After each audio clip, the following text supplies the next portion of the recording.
Vous aspirez à plus. Plus de liberté, plus d'espace, plus de fluidité dans votre expansion, plus de prospérité, mais autrement.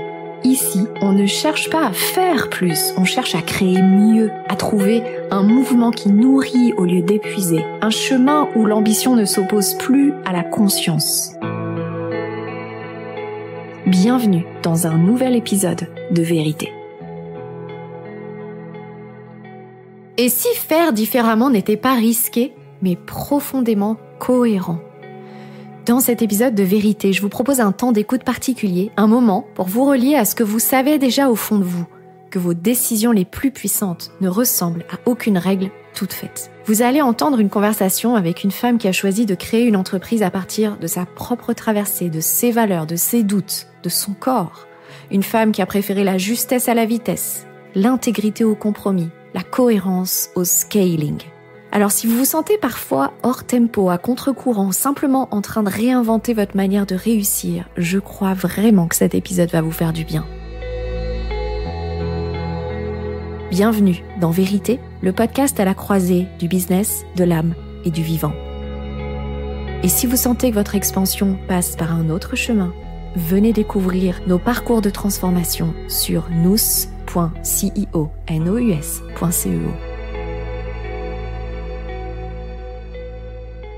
Bonjour chers auditeurs, aujourd'hui je reçois Aline Gros. Aline est la fondatrice de Pittigaya, une marque d'éco-puriculture qui place la santé environnementale des tout-petits au cœur de sa mission. Son engagement part d'un parcours personnel intense, après un chemin long, éprouvant vers la maternité, marqué par l'infertilité et la PMA. Aline découvre l'impact silencieux mais vicieux des perturbateurs endocriniens dans nos vies et dans nos corps. Un véritable électrochoc. À partir de là, elle décide de mettre son énergie au service des familles. Elle crée des produits textiles durables, réparables, sans compromis sur la santé, pensés pour préserver à la fois les enfants et la planète. Depuis 2020, avec Pittigaya, Aline tisse un modèle entrepreneurial qui lui ressemble, à taille humaine, aligné avec ses valeurs et pensé pour durer. Elle partage aujourd'hui un atelier local avec 2 autres marques en GIE, elle nous en parlera. Elle refuse la surproduction, elle milite contre le greenwashing et sensibilise les familles aux enjeux des 1000 premiers jours. À travers sa mission, elle incarne une autre manière d'entreprendre, plus douce, plus juste et surtout régénérative, comme nous transmettons dans ce podcast. Dans cet épisode, nous allons parler de leadership engagé, de ce que ça veut dire concrètement de porter une mission qui touche autant à l'intime, à la société et au vivant, de la réconciliation entre engagement et douceur, de l'entrepreneuriat comme chemin de transformation et de comment tenir une vision forte sans se perdre en route. Bienvenue Aline dans le podcast Vérité. Bonjour et merci Ambline de m'accueillir et de me laisser la place pour m'exprimer. Avec joie de créer cette conversation avec toi. Comment vas-tu aujourd'hui ? Écoute, plutôt bien.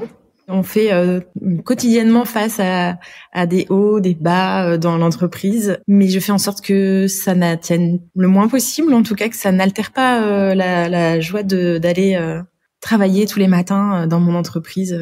Alors tu sais, il y a une question que j'aime poser au début de tous les épisodes, c'est que tu puisses nous décrire en fait où est-ce que tu te situes pour que nos auditeurs puissent t'imaginer. Alors là, actuellement, je suis dans mon atelier, dans la partie bureau, qui est en Charente, à La Couronne.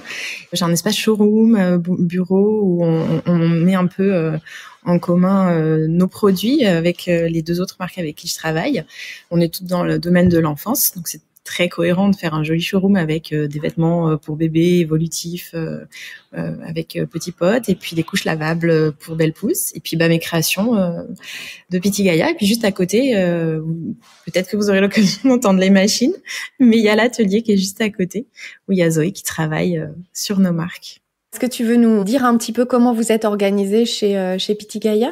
Alors Pittigaya, c'est une société dans laquelle je suis moi seule pour le moment. Et par contre, on a créé un GIE, un groupement d'intérêt économique, avec 2 autres marques de textiles. Petit Pot, donc qui fait des vêtements évolutifs et réversibles, de 0 à 4 ans, et Belle Pose qui fait des couches lavables. Et donc on a monté ce groupe en intérêt économique afin de mutualiser nos compétences, nos dépenses, pour être le plus malin possible en ces temps un peu troublés pour les entrepreneurs engagés en France, et essayer de se soutenir les unes les autres. Donc on a pu avoir un local commun grâce à ce GIE, avec tout l'espace dont on avait besoin. On a pu monter de toutes pièces un atelier, et puis embaucher une couturière qui est notre chef d'atelier. On a également mutualisé l'alternance en communication. Comme ça, on a quelqu'un qui nous soutient.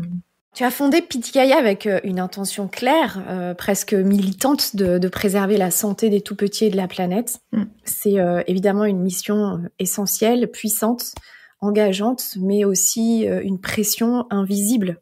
Comment tu fais aujourd'hui pour rester connecté à cette mission sans te laisser submerger par tout ce qu'elle demande ? Ça vient d'un engagement très profond, et que ça fait vraiment écho à une période de ma vie compliqué, etc. Je pense que déjà c'est extrêmement profondément ancré en moi, et je suis pas du genre à m'arranger avec mes valeurs, ou à faire des concessions pour des choses qui pour moi n'ont pas de sens. Enfin, tu vois, par exemple, je vais pas changer de matière première sous prétexte que si je prenais un truc qui était pas certifié, ça serait moins cher, et du coup non, parce qu'en fait derrière je sais ce que ça implique comme conséquence sur alors notamment la santé des tout petits qui vont les avoir entre les mains, mais aussi sur la planète, parce que quelque part on est aussi sur ça. Il y a pas moyen de faire autrement. Alors oui, effectivement, ça met une pression parce que ça complique les choses. Je me mets un peu des handicaps moi-même parce que ce serait beaucoup plus facile de faire comme certaines marques, de choisir des produits plus ou moins douteux, mais bon, on s'en fiche parce que ils ont une petite certification Ecotex qui va bien et qui fait croire à tout le monde que c'est safe, alors que pas du tout. Ou pousser un peu à la consommation et puis faire des rabais, des machins, en fait non, ou même communiquer beaucoup, mettre beaucoup de budget, pousser les gens. Alors c'est des choses, par exemple les contenus sponsorisés dans des magazines, on m'en propose tout le temps. Et je suis désolée, j'appelle pas ça du journalisme. C'est pas du contenu informatif si c'est sponsorisé, que c'est les marques qui payent pour apparaître dedans. Ça peut paraître un peu extrémiste et tout, mais en vrai j'ai besoin donc que tout ce que je fais soit aligné avec mes valeurs. Et donc j'ai participé pour la première fois de l'histoire de la marque au solde cet hiver. Mais je l'ai fait pour des raisons que je sais, parce que c'était une question de survie pour la marque aussi, dans une période qui est très compliquée pour les marques engagées. Et puis j'ai bien fait parce que du coup je suis encore là, ce qui n'aurait peut-être pas été le cas si j'avais pas fait ces soldes. Et pour autant je peux pas non plus faire comme certains, aller jusqu'à moins 70, moins 50, c'est même pas envisageable, parce que mes marges, j'essaye de les réduire, en tout cas qu'elles soient raisonnables pour être le plus accessible possible, même si de facto la matière première de qualité, la façon de produire en artisanat local en France, etc., font que la valeur des produits elle est là en fait, et je peux pas la renier, donc il y a un prix qui en découle. Enfin, je fais en sorte de pas être trop gourmande, parce que c'est même pas l'idée en fait. J'ai juste envie de vivre bien de mon activité et de faire du bien autour de moi. En gros, c'est un petit peu ça. J'ai pas forcément envie d'être un gros arbre qui va cacher toute la forêt et manger toutes les parts de marché sur le domaine de la puriculture, mais de faire partie d'un écosystème en fait qui se nourrit les uns des autres. C'est vraiment ça quoi, ce qui est important et qui a du sens à mon avis. Bien sûr, et puis comme je dis souvent dans le podcast, l'un n'empêche pas l'autre en fait. Oui, c'est tout cet écosystème qui pourrait prendre toute la place. Complètement. Idéalement. Voilà, vraiment en se nourrissant les uns des autres, en s'entraidant. Moi j'y crois fort, hein. Ça peut paraître très cucu les petits oiseaux pour certains, mais en fait je suis sûre que de choisir ce que font les gros, c'est choisir la facilité aujourd'hui. Mais c'est ça. Et on voit en fait un peu le côté dévastateur de ce système-là. En fait, on commence à en palper les limites.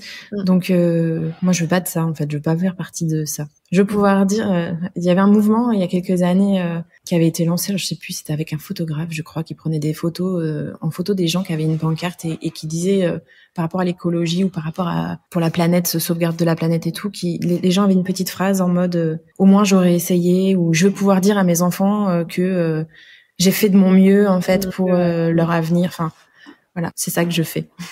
Je veux pouvoir être fière de ce que j'ai fait et dire à mes enfants que non, j'ai pas participé à tout ce système qui fait que la planète est en déclin aujourd'hui, on va dire, qu'on la respecte plus et qu'elle nous le rend bien. C'est clair, c'est clair. Une des valeurs qu'on incarne dans le podcast Vérité, c'est l'intégrité. Et donc, je sais que c'est aussi une valeur forte chez toi. C'est un petit peu ce que tu disais tout à l'heure, dans le sens où, voilà, il n'est pas question que je fasse un compromis sur mes valeurs, ni sur les valeurs de Pitiguaya. Par contre, c'est vrai que ce que je remarque chez les entrepreneurs engagés, c'est que souvent, cet excès d'intégrité, finalement, ça devient un peu un retour du bâton, parce que finalement, on finit par sacrifier la nôtre dans notre engagement. Tu vois, comment tu vis ça, toi? Est-ce que tu te sens plutôt dans le sacrifice avec Pitiguaya, ou est-ce que tu arrives à trouver cet équilibre, cette justesse, en fait, entre toi, en tant que personne, et la dirigeante que tu es, la dirigeante engagée que tu es? Alors, effectivement, aux yeux de certains, ça peut paraître être un sacrifice parce que, pour rien cacher, depuis le début de Pitiguaya, il y a eu vraiment beaucoup de difficultés. On a démarré Covid, donc un démarrage complètement foiré, si je puis me permettre, à cause des circonstances du moment. Et depuis, je ne me rémunère toujours pas.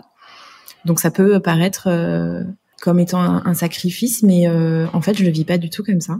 Parce que, alors, on a la chance d'être en France et j'ai d'autres moyens de subsistance avec mes 3 enfants, mais j'arrive à m'en satisfaire, en fait. Ça me suffit pour le moment, jusqu'à ce que je sache. Je sais qu'à un moment donné, ça va porter ses fruits, en fait. Tout ce travail, et ça fait tellement écho à tellement de gens, à tellement de personnes, que je me dis qu'à un moment donné, c'est obligé qu'on en voit la valeur et que je finisse par au moins me rémunérer. Je viens tous les matins, je vais pas au travail. Enfin, si je travaille, de fait, c'est un travail, mais en fait, je fais ce pourquoi je suis faite. J'ai l'impression vraiment d'être à ma place, en fait. Donc, il n'y a pas de question de sacrifice ou de choses comme ça. Mes enfants, c'est pas parce que j'ai des petits revenus que mes enfants, ils sont pas heureux. Des petits moyens, on part quand même en vacances comme on peut. On passe des moments. Enfin, voilà, je pense que c'est pas forcément lié à l'argent. Toute cette partie personnelle, il y a autre chose. Du coup, moi, je m'éclate, je suis épanouie dans ce que je fais et je pense que quand on est bien dans ce qu'on fait, on est bien avec les autres et les autres sont bien avec nous et moi, je pense que c'est tout ce qui compte. Donc oui, effectivement, c'est dur, il y a des galères tout le temps, mais ça, c'est pour tous les entrepreneurs. Mais je reviendrai en arrière pour rien au monde. Ouais, et puis je trouve que ce que tu amènes est important aussi, cette notion de s'ouvrir à recevoir de toutes les façons possibles. Tu vois, c'est-à-dire que Pitiguaya, c'est pas parce que tu es engagé au service de Pitiguaya que c'est absolument elle qui doit te rémunérer. Je trouve que la perception que tu as est très juste, c'est-à-dire que en fait, Pitiguaya, elle est au service de la vie, et donc la vie te rémunère aussi d'une autre façon. Il y a un peu de ça. C'est le cercle vertueux, tu sais, un peu, c'est le côté, je fais des choses pour l'intérêt général, même si c'est un peu ambitieux, un peu de dire ça, tu vois, mais en fait, oui, je pense que à mon petit niveau, je fais les choses bien pour les bonnes raisons, et en plus, moi, ça me fait du bien, donc oui, c'est ça, la vie me le rend bien, quoi. Même si on a tous nos de galères et tout ça, mais en fait, le plus important aussi, c'est que tu agisses pour Pitiguaya à partir d'une saine estime de toi. Il y a d'autres entrepreneurs qui pourraient effectivement se sentir mal de pas se payer. Enfin, j'en connais, qui du coup, tu vois, ça impacte l'estime personnelle, ça ramène sur un sentiment d'imposteur, d'illégitimité, etc. Et ça, c'est un peu un cercle vicieux. Et quand tu diriges ton entreprise à partir d'une posture intérieure négative, finalement, ça a des conséquences assez importante sur l'entreprise et évidemment sur soi. Donc voilà, comme tu le disais, toi, tu le sens pas dans le sacrifice parce que ton intégrité, tu la places de cette façon-là, en fait. Après, je te dis pas qu'il y a pas des fois où on se remet pas en question sur des choses. Tu vois, c'est pas un parcours qui est complètement linéaire et tout est beau, non, forcément, il y a des moments où c'est dur et du coup, tu dis oh là, mais en fait. Ça revient, ça passe très vite parce que cette envie, ce besoin de continuer cette aventure, il est plus fort en fait. Et vraiment, quand je me pose la question, est-ce que quand c'est dur, est-ce qu'il faut que j'arrête, est-ce qu'il faut que je me reprojette dans un emploi salarié ou dans autre chose? En fait, c'est inimaginable pour moi parce que j'ai vraiment ce sentiment, comme je te disais tout à l'heure, d'avoir trouvé ma place et de savoir, ouais, j'ai envie de faire ça tout le temps en fait. Est-ce que toi, tu es accompagné dans ta transformation, dans ton leadership? Parce que je veux dire, tu connais un petit peu aussi ma perception de l'entrepreneuriat comme chemin initiatique. Faire grandir une entreprise engagée, c'est aussi grandir soi-même et bâtir son identité de dirigeante engagée. Et créer cette identité de dirigeante engagée d'une entreprise à succès, ça génère aussi certaines croyances, certaines peurs, certains freins. Comment tu gères ça, toi? Ça, c'est plus délicat pour moi. C'est plus délicat pour moi parce que j'ai quand même bien l'habitude de me prendre des galères et du coup de peut-être pas suffisamment célébrer mes petits succès. Pourquoi petit? Parce que je sais pas, j'ai une vision assez grande pour Pitti Gaia et pour l'instant, je sais que j'y suis pas encore et pour autant, c'est pas une ambition pécuniaire ou quoi, ou c'est juste déjà faire connaître la marque et je sais que je ne suis pas connue. Donc tu vois, pour moi, il y a ça aussi dans le côté petit. Mais c'est vrai que j'en suis devenue avec toutes ces galères à presque me dire que mais comment je vais faire si un jour ça marche, tu vois, enfin avoir peur du succès presque et à pas l'assumer pleinement. Je suis plutôt quelqu'un de de réservé, pas du tout extraverti et tout ça. Et j'ai un petit peu du mal aussi à recevoir les compliments d'une manière générale. Donc du coup, ça c'est un peu plus problématique pour moi. Je pense que j'aurais peut-être besoin d'un petit peu. C'est important parce que c'est vraiment un changement d'identité. Et moi, bon après forcément, c'est mon métier depuis 13 ans, donc voilà. Mais je pense que c'est pas possible de faire ce changement soi-même tout seul, tu vois. Ah non, je confirme. Donc, je vois pas comment c'est possible, effectivement. C'est tellement ancré dans toi, dans tes habitudes. Il y a aussi plein d'inconvénients à réussir. Et puis là, pour l'instant, je suis bien dans mon petit cocon de galère. Je les connais, j'ai l'habitude. Mais c'est l'inconnu, le reste. Récemment, dans le collectif libre, on a eu cette conversation avec certaines, parce qu'il y a souvent les injonctions qui reviennent de dire non, mais moi je sais pas faire ça, ou j'ai pas de compétences là-dedans, ou etc. Et en fait, à un moment, je leur ai proposé de voir à quel point c'était aussi un discours qu'elles pouvaient se raconter pour justement ne pas devenir cet entrepreneur qui réussit. Oui, et c'est dommage parce qu'en fait, ça serait tellement libérateur. De pouvoir lever tous ces freins. Et c'est vrai que d'être entouré, alors je sais que tu es entouré, tu m'avais dit que tu avais créé un groupe aussi d'entrepreneurs locaux. C'est vraiment important de s'entourer et surtout de s'entourer de personnes qui sont aussi dans cette notion d'expansion et d'engagement, tu vois. Parce que si tu t'entoures d'entrepreneurs qui restent dans l'échec ou qui fuient la réussite, bon, c'est pas très porteur, mais... Il y a ça, et puis s'entourer des personnes qui ont les mêmes visions que toi, ou en tout cas qui ont une approche avec la même sensibilité, parce que moi, c'est ce que je cherche depuis le tout début de Pitti Gaia, mais même avec tous mes prestataires, tous mes collaborateurs de travail en externe, en interne, en fait. Parce que je trouve que sinon, ils peuvent pas s'approprier l'essence de la marque, là où est-ce que je veux aller. Enfin, tu vois, même en marketing, en communication, je ne source que des personnes qui ont les mêmes valeurs. Et je trouve que c'est vachement important. Et moi, j'ai beaucoup de mal, du coup, à intégrer des cercles d'entrepreneurs un peu standardisés, tout ça, parce que je choisis pas les gens avec qui je suis. Et du coup, je me retrouve avec des gens avec qui j'ai aucun atome crochu parce qu'on ne voit pas du tout les mêmes façons. Et là, je vais m'éteindre. Dans ces cas-là, je m'efface totalement. Donc, ça n'est absolument pas bon pour moi. Alors que je suis totalement à l'aise avec les personnes qui ont les mêmes visions et qui partagent les mêmes valeurs. Donc, je me crée mon petit réseau. Évidemment. Et c'est un peu, tu sais, le slogan de cette saison, c'est à la croisée du business, de l'âme et du vivant. En fait, on a besoin des trois. Et je pense que c'est ça qu'on cherche aussi dans les groupes d'entrepreneurs. Complètement. Et c'est ça qu'on met aussi dans notre leadership. Je voulais aussi te poser une question sur ton modèle, parce qu'effectivement, alors on t'en a déjà pas mal parlé.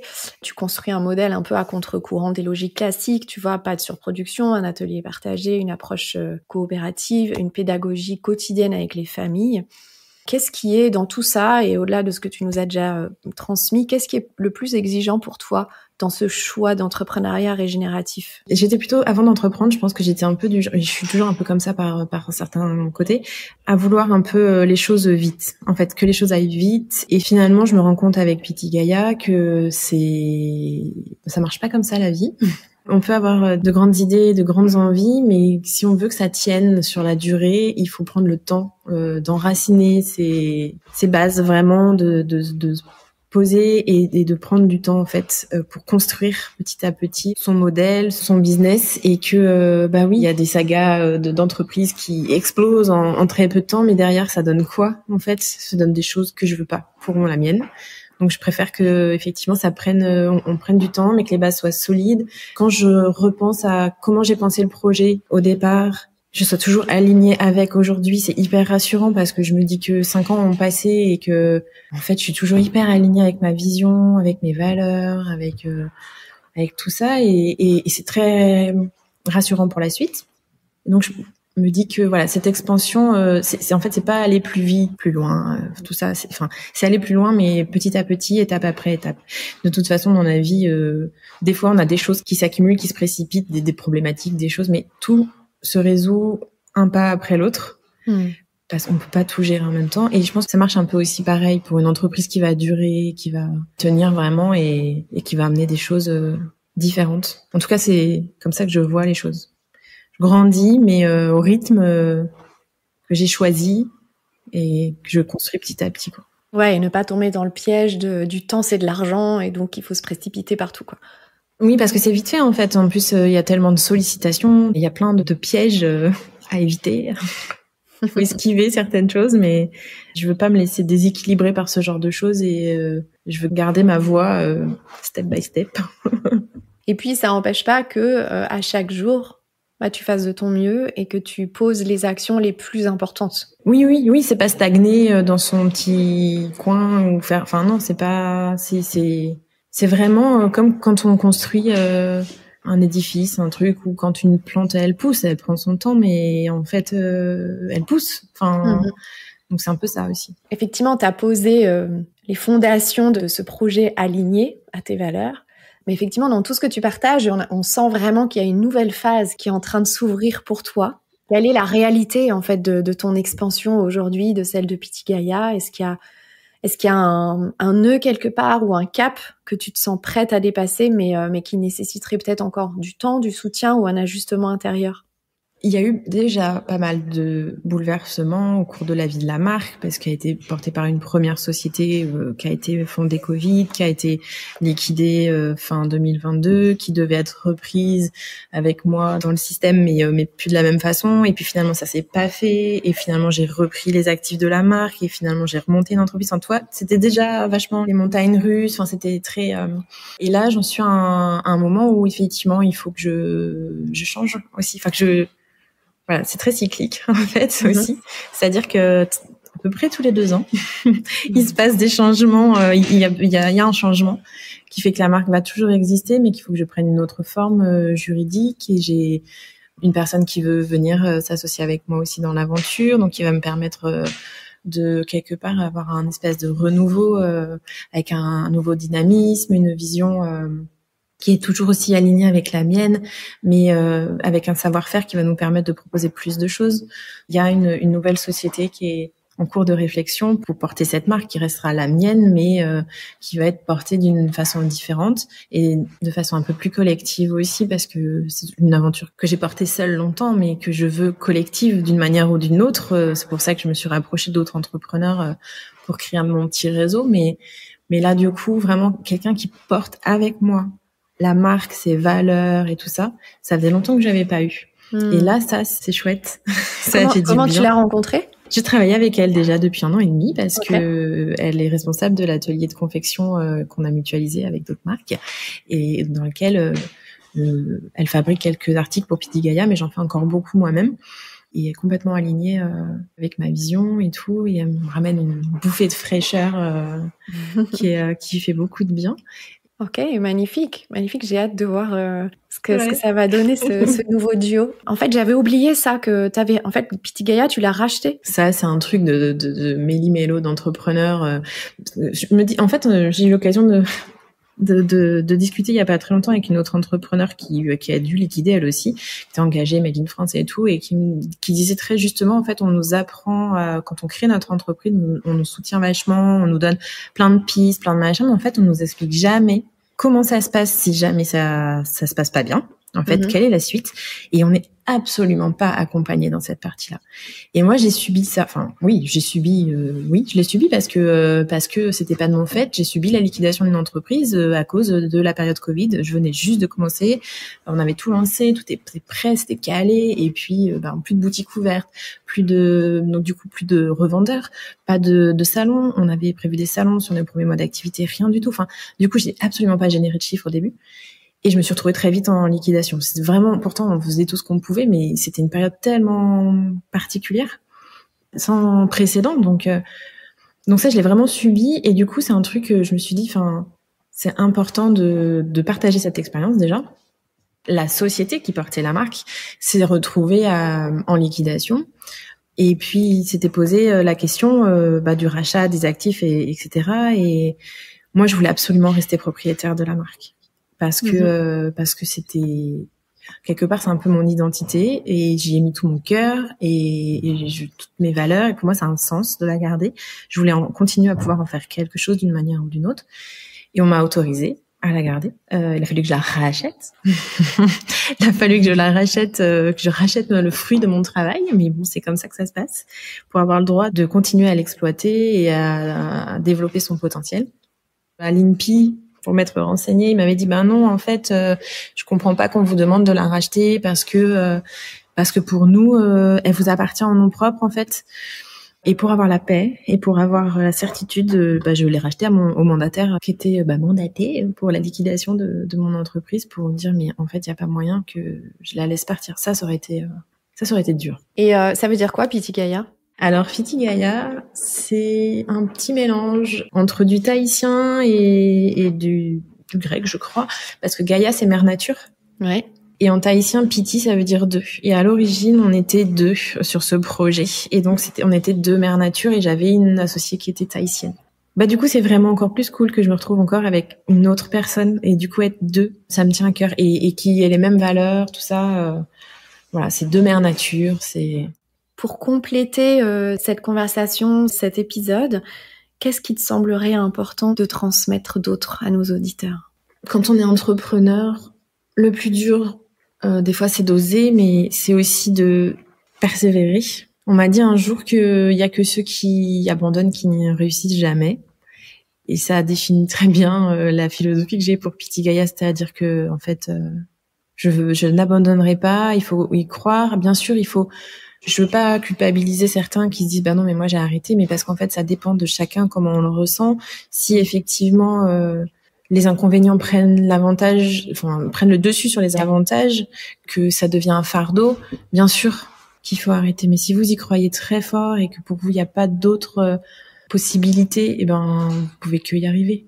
Et puis il faut s'entourer, ça c'est sûr, il faut s'entourer des bonnes personnes.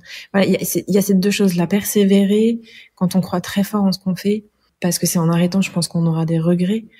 Si on n'a pas tous essayé, en tout cas. Moi, j'ai le sentiment de pas avoir essayé toutes les possibilités qui s'offraient à moi pour le développement de Pittigaya. Donc, j'arrêterai pas tant que je serai pas arrivée au bout de ça. En même temps, j'ai beaucoup d'idées, beaucoup de ressources là-dessus, donc je pense que ça n'arrivera jamais que j'arrête. Mais et puis, pas rester tout seul dans son coin parce que ça, c'est dur aussi. L'isolement de l'entrepreneur, on sait que c'est un vrai problème.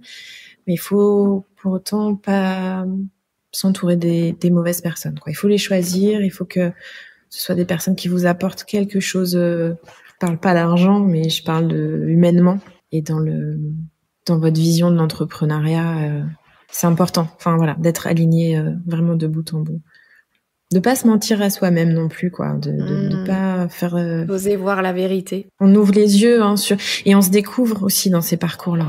Et on se découvre capable de faire des choses qu'on n'aurait jamais imaginées. Et aussi, on découvre ses limites. Et là, on doit ouvrir les yeux sur notre vérité et puis apprendre à faire avec. Moi, je trouve que c'est très enrichissant personnellement, intérieurement, au-delà de l'être pécuniairement. Je sais pas si tu as cette perception-là de ton entreprise, mais je trouve qu'elle a une dimension spirituelle très forte. Je commence à peine à explorer un peu cette facette-là, ce côté spiritualité. Mais oui, je pense qu'il y a certainement de ça. Juste, je sais peut-être pas encore l'identifier ou le nommer, tout ça, mais oui, je pense qu'il y a de ça. elle a une présence très forte, elle a une énergie qui est bien là et elle a beaucoup d'envergure. Ça me fait du bien de l'entendre. Dans mon livre Leadership spirituel, je dis votre entreprise, elle vous attend. C'est comme si elle était déjà dans son plein potentiel et dans sa pleine raison d'être. Mais très souvent, c'est le fondateur ou la fondatrice qui a besoin de plus de temps pour évoluer, pour grandir et pour devenir ce ou cette dirigeante de cette envergure-là. Je suis complètement alignée avec ce que tu dis. Enfin, ça me fait écho. Complètement. Ouais. Je souhaite que vous vous rencontriez encore plus. Je sens que elle a un impact auprès des autres et que elle fait sens et que du coup, je me dis, mais ouais, elle a vraiment une raison d'exister et d'être là pour faire du bien autour d'elle. Et pour moi, autour de Pitti Gaïa, il y a aussi toute une communauté engagée dans l'éco-puriculture. Je pense que c'est aussi ça qui te plaît, tu vois, dans le fait de t'associer, de te rapprocher d'autres marques engagées. Et voilà, je trouve, enfin, je sais pas si c'est peut-être le cas déjà aujourd'hui, mais je te dis ce qui me vient. C'est vraiment de fédérer et de faire grandir encore plus cette communauté pour aller nourrir un écosystème de l'éco-puriculture. Je sais pas si ça fait sens pour toi. Oui, si, complètement. Et puis, il y a vraiment aussi une idée de transmission. Aussi bien de transmission des produits, mais de transmission de valeurs et de connaissances. Des connaissances que j'ai acquis à mes dépens sur la santé environnementale, l'impact des perturbateurs endocriniens, parce que du coup, si j'ai créé ça, c'est parce que moi, à mon niveau, là aussi, encore une fois, j'ai subi les conséquences d'une exposition aux polluants, aux perturbateurs endocriniens et tout ça, et on se rend pas compte à quel point nos environnements sont impactés par ou on impacte sur notre santé parce qu'on est au quotidien dedans et c'est effrayant. Des fois, je pense qu'il y a des gens qui ne veulent pas, qui mettent les œillères, qui ne veulent pas le savoir, mais je trouve que c'est important en fait parce que transmettre les connaissances que moi j'ai acquises à mes dépens parce que j'ai subi ces conséquences et que j'ai beaucoup recherché, beaucoup me renseigné sur tout ça, transmettre ça et que les autres l'entendent, au moins, ça leur permet de, après, faire des choix éclairés en connaissance de cause. C'est-à-dire que il y a rien de pire, je trouve, que de penser qu'on fait les choses bien, par ignorance, et se rendre compte que, non, en fait, c'était pas le cas, et qu'on s'est fait avoir, qu'on a fait des mauvais choix pour nos enfants, notamment. Enfin, moi, je cite toujours cet exemple j'ai voulu acheter un gel nettoyant intime pour ma petite fille. Je me suis dit, je vais aller en pharmacie parce que je veux quelque chose de sain, de clean, vraiment. Et de me rendre compte que, en fait, ce que j'avais pris, il y avait un des pires perturbateurs endocriniens dedans. C'est culpabilisant en tant que parent de se dire, je savais pas. Après, on fait ses choix. C'est-à-dire qu'une fois qu'on a la connaissance, qu'on est, ok, bon, ça j'y vais, je fais mes changements, ça, je suis pas encore prête. je continue à utiliser ce truc, mais t'as une démarche d'amélioration continue. C'est ça, la RSE aussi. Tu vois, c'est la même chose. Tu sais que ça existe et personne nous en parle et je trouve que c'est très important. Il y a donc, derrière Pitti Gaïa, il y a vraiment aussi cette volonté de transmettre et c'est pas évident d'être pris au sérieux quand on est une marque qui vend des choses, d'être prise au sérieux sur cet aspect santé publique, en fait, parce que on est toujours un peu soupçonné de vouloir gagner de l'argent ou je ne sais quoi par le biais de cette approche, mais en fait c'est vraiment purement Moi, un de mes combats, c'est justement d'oser dire oui, on veut faire de l'argent parce que si Pitti Gaïa fait de l'argent, c'est aussi la possibilité de rémunérer des fournisseurs engagés, d'autres acteurs, tu vois, de l'éco-puriculture. Enfin, je veux dire, c'est hyper important que l'argent circule dans tout cet écosystème. Complètement. Donc, et de continuer à appliquer cette mission de transmission, en fait, parce que, c'est difficile de faire entendre sa voix quand on n'est pas grand chose, mais quand on a une marque qui commence à être connue, qui peut prospérer, du coup, je pense qu'on peut avoir un impact. Bien sûr. Sur ça. Et j'ai jamais été fan de personne, mais il y a 2 entrepreneurs que j'admire pour ça. C'est Julia Faure de Loom et Thomas Uriès de 1083.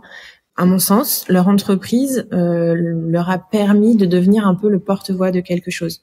Julia s'engage contre la fast fashion, a monté une association qui s'appelle En Mode Climat, dont je fais partie aussi, et qui lutte contre la fast fashion et qui a proposé un projet de loi au Parlement à ce sujet-là. Et Thomas Huriez, lui aussi, donc il est aussi dans cette association, mais il défend aussi le Made in France, le savoir-faire français.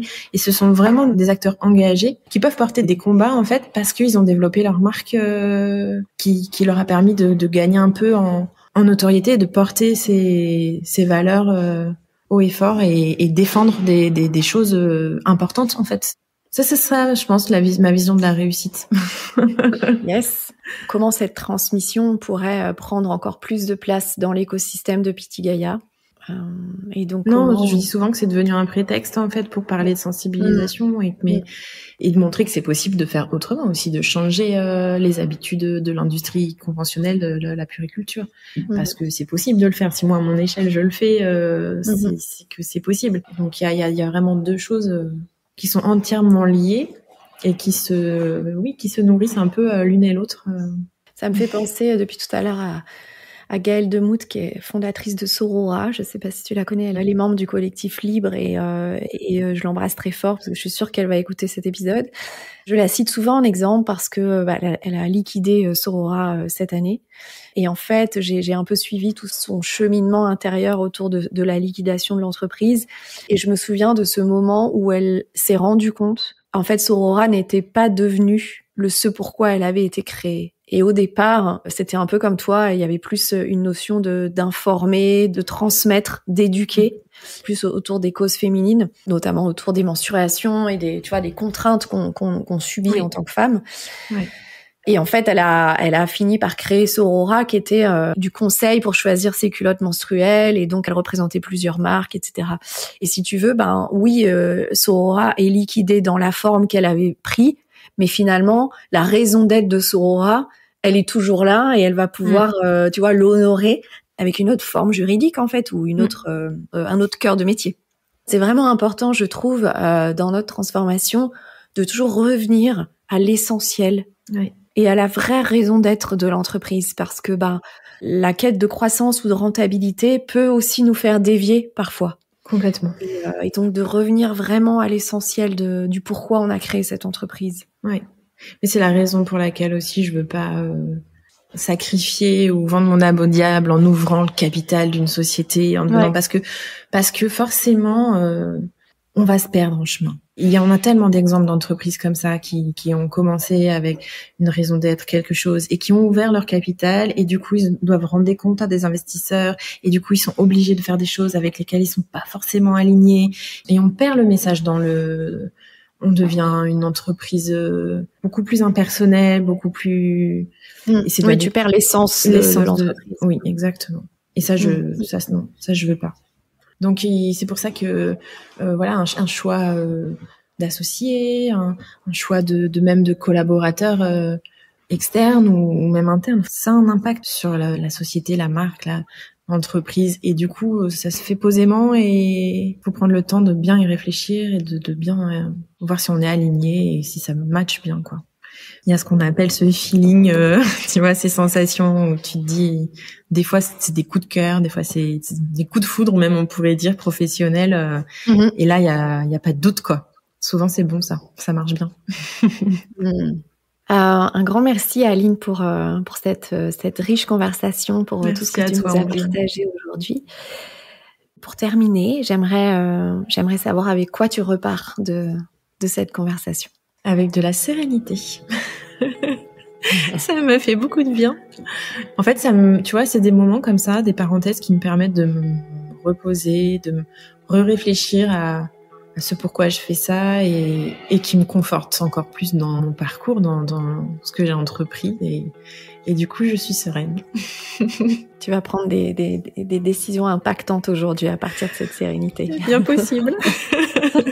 J'ajoute dans la description de l'épisode tous les liens pour prendre contact avec toi, pour découvrir Pitigaya, et puis pour rentrer dans tout cet engagement autour de l'éco-puriculture. Un grand merci Aline, et bravo pour tout ton parcours. Merci beaucoup Ambline, c'est un plaisir, vraiment.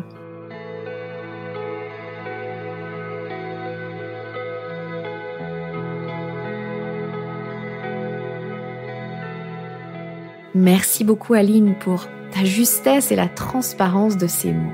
Ce que je retiens de cet échange, c'est qu'il est possible de tenir une vision exigeante sans se perdre, de ralentir sans renoncer, de rester fidèle à soi-même, même dans les remous de l'entrepreneuriat. Et vous, chers auditeurs, quelles concessions avez-vous faites qui ne vous ressemblent plus aujourd'hui ? Quelle serait cette vérité intérieure que vous auriez besoin de réintégrer dans vos décisions ? Si cette conversation vous a touché, vous a inspiré, je vous remercie du fond du cœur de la partager autour de vous. À une amie, un partenaire, une entrepreneur, un dirigeant, des personnes qui cheminent à contre-courant. Restez bien connectés parce que je vous retrouve dans un prochain épisode qui s'annonce tout aussi puissant. Je recevrai la fondatrice de l'École des Arts Sadiens, qui est membre du collectif Libre, et elle partagera comment elle a remis son intégrité au cœur de sa vie, comment elle ose aujourd'hui l'envergure de sa vision pour son école. Un échange fort, incarné, à ne pas manquer. D'ici là, vous pouvez soutenir le podcast en vous abonnant, en le partageant et pensez à explorer nos parcours de transformation libre pour l'expansion des dirigeants sensibles et pionniers. À très bientôt.